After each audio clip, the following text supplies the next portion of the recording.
Viewers 3 বছর পরে আমি কিন্তু বাম্পার কারে উঠেছি।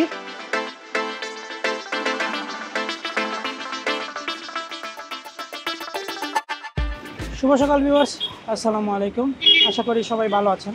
আমি এখন বর্তমানে রুম থেকে বেরিয়েছি। আমার হোটেল হচ্ছে গ্রিন প্যালেস। রুমের ম্যানেজমেন্টটা খুবই ভালো। হ্যাঁ না, সো এখন বর্তমানে ওয়্যাক্স মিউজিয়ামে যাব, যেখানে আমরা দেখতে পারবো এখানে অনেক জ্ঞানী গুণীদের স্ট্যাচু আছে। আজকে বিশেষ করে একটা কথা বলবো, কন্যাকুমারী আমি আজকে হেঁটেই কন্যাকুমারীর নিয়ার সাইড যতগুলো ভিজিটিং স্পট আছে সবগুলো ঘুরবো এবং একটা একটা করে আপনাদেরকে দেখাবো। মায়াপুরী ওয়্যাক্স মিউজিয়ামের জন্য প্রবেশ মূল্য টিকিট হচ্ছে 50 রুপি। সাথে যদি আপনি প্যাকেজ নিয়ে থাকেন তাহলে 400 রুপি। কন্যাকুমারীতে অবস্থিত মায়াপুরী ওয়ান্ডার ওয়াক্স মিউজিয়ামটি 2005 সালে 24 ডিসেম্বর প্রতিষ্ঠিত হয়, যা ভারতের প্রথম মোমের মূর্তির জাদুঘর হিসাবে পরিচিত। এটি লন্ডনের মাদাম তুসুর জাদুঘরের সমতুল্য বিবেচিত করা হয়।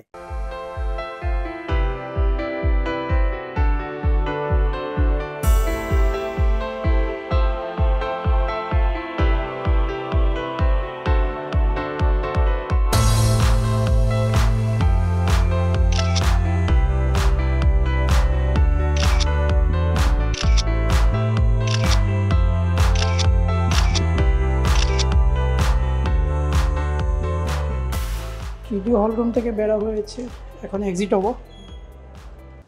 এক্সিট হয়ে আমি আর 90তে ঢুকবো না, কারণ 90 অনেক দেখা হয়েছে।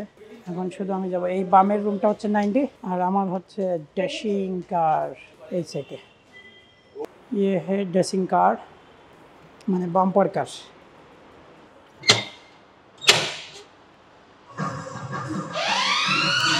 ভিউয়ার্স 3 বছর পরে আমি কিন্তু বাম্পার কারে উঠেছি, মানে আউটস্ট্যান্ডিং ভালো লেগেছে। যাই হোক, এখন পরবর্তী স্পটে যাব। আমি কিন্তু বিচের দিকে যাব। বিচের দিকে যাওয়ার পথে যতগুলো স্পট আছে সেগুলো ভিজিট করব। আমার হোটেল রুম ওই যে দেখা যাচ্ছে। দেখা যাক কি কি আছে দেখার কপালে। আজকেই শেষ করব, যদি কিছু থেকে থাকে তাহলে কালকে শেষ করব। কালকে শেষ করে কুবলামের উদ্দেশ্যে রওনা করব। এটা একটা টেম্পল, সুন্দর আলপনা করা হয়েছে। ভিতরে আরতি চলতেছে, ভিতরে যাব না, এখান থেকে বিদায় নিব। এখানে অনেকগুলো মন্দির আছে। মন্দিরগুলো ভিজিটের জন্য প্যাকেজ বাস পাওয়া যায়, 200 রুপি 250 রুপি এরকম। কিন্তু আমার তো সাইট সিন করে যেতে হবে। হাতে সময় থাকলে আশপাশের মন্দির, টেম্পল, মস্ক, মসজিদ যেগুলো আছে সবগুলো, এরপরে চার্চ যেগুলো ঘুরবো। আজকে সানসেটটা দেখব। আর অলরেডি সকালে ভালো করে ঘুমাইছি, 4:30টায় ঘুমিয়েছিলাম। 8টার সময় 8:30টার সময় রেডি হয়েছি, তো অলরেডি 10:30 বাজে। এটা হচ্ছে একটা চার্জের রোড।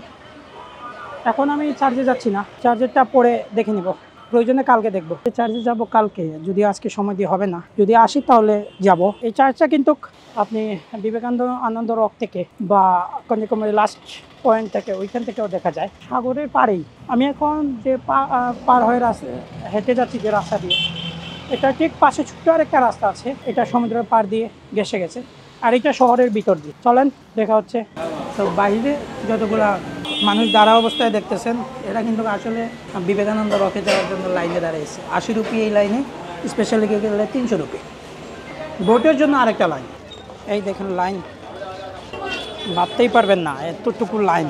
মানে পিছনে আরও 1 কিলোমিটার রেখে আসছে, এখনও সামনে 1/2 কিলোমিটার আছে। আর আমি চলে যাব specially.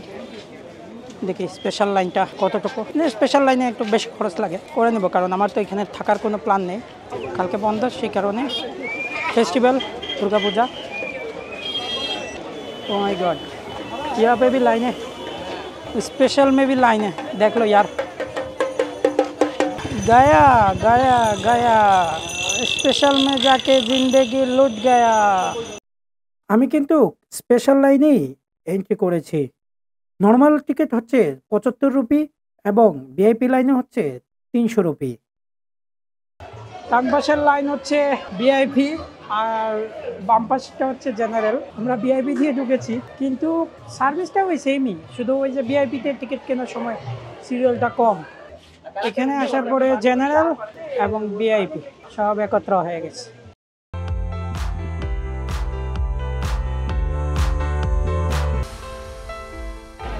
Look baby, you say hi.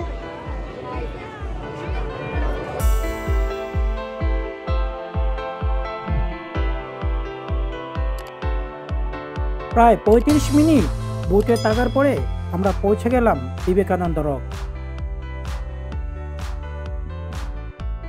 আবার ৩০ রুপি করে টিকিট দিতে হবে। এখন এই লাইনে ঢুকতে হবে, এখন ইন্টার্স লাইন এইটা, আর এরা সবাই এক্সিট হচ্ছে লাইন ধরে। স্বামী বিবেকানন্দ রক মেমোরিয়াল ভারতের তামিলনাড়ু রাজ্যের কন্যাকুমারীতে অবস্থিত একটি বিখ্যাত স্মৃতিস্তম্ভ। এটি 1970 সালে স্বামী বিবেকানন্দের স্মৃতিতে নির্মিত হয়েছিল। এই মেমোরিয়ালটি সমুদ্রের মাঝে একটি ছোট দ্বীপের উপর অবস্থিত, যেখানে বলা হয় যে স্বামী বিবেকানন্দ 1892 সালে ধ্যান করেছিলেন এবং ভারতীয় সংস্কৃতি ও জাতীয়তাবাদের উপর গভীর চিন্তা ভাবনা করেছিলেন। 1892 সালে ডিসেম্বরে স্বামী বিবেকানন্দ ভারত ভ্রমণের শেষ পর্যায়ে কন্যাকুমারী পৌঁছান এবং তিনি 3 দিন ধ্যান করেন এই শিলাখণ্ডের উপরে। 1962 সালে স্বামী বিবেকানন্দের জন্ম শতবার্ষিকী উপলক্ষে মেমোরিয়াল তৈরির উদ্যোগ নেওয়া হয়। 1970 সালে তৎকালীন প্রধানমন্ত্রী ইন্দিরা গান্ধী এটি উদ্বোধন করেন। এই মেমোরিয়ালটি ভারতের আধ্যাত্মিক ঐতিহ্যের প্রতীক এবং সারা বিশ্বের পর্যটকদের কাছে অন্যতম দর্শনীয় স্থান। এটি হচ্ছে শ্রী পাদমদেবীর মন্দির। হিন্দু পুরাণ অনুসারে তিনি ভগবান শিবকে বিয়ে করার জন্য তপস্যা করেছিলেন, কিন্তু শেষ পর্যন্ত বিয়ে হয়নি। এই অবস্থায় তিনি চিরকালীন কুমারী রূপেই থেকে যান, তাই এই শহরের নাম কন্যাকুমারী।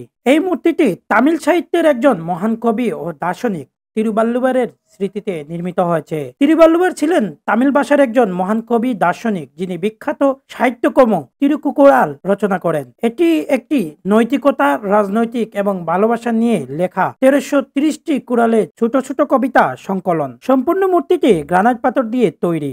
প্রতিটি ফুট তিরুকুকুরালের একটি অধ্যায়ের প্রতীক হিসেবে মূর্তিটি উচ্চতা 133 ফুট করা হয়। তিরুবাল্লুবর মূর্তি কেবল একটি পর্যটক আকর্ষণ নয়, বরং একটি ভারতের প্রাচীন সাহিত্য, দর্শন এবং সংস্কৃতির ঐতিহ্যের একটি গুরুত্বপূর্ণ চিহ্ন। আশা করি ভিডিওটি ভালো লাগলে লাইক, কমেন্ট, শেয়ার, সাবস্ক্রাইব দিয়ে সাথে থাকবেন। পরবর্তী ভিডিও দেখার আমন্ত্রণ জানিয়ে বিদায় নিচ্ছি। একটা সময় বোটিং বন্ধ, বোট বন্ধ এর আগ পর্যন্ত বোট দিয়ে যারা দর্শনার্থী গিয়েছেন তাদেরকে নিয়ে আসা হবে, টোটালি বন্ধ। 3টা সাগর, স্ট্রেট, রাইট অন লেফট।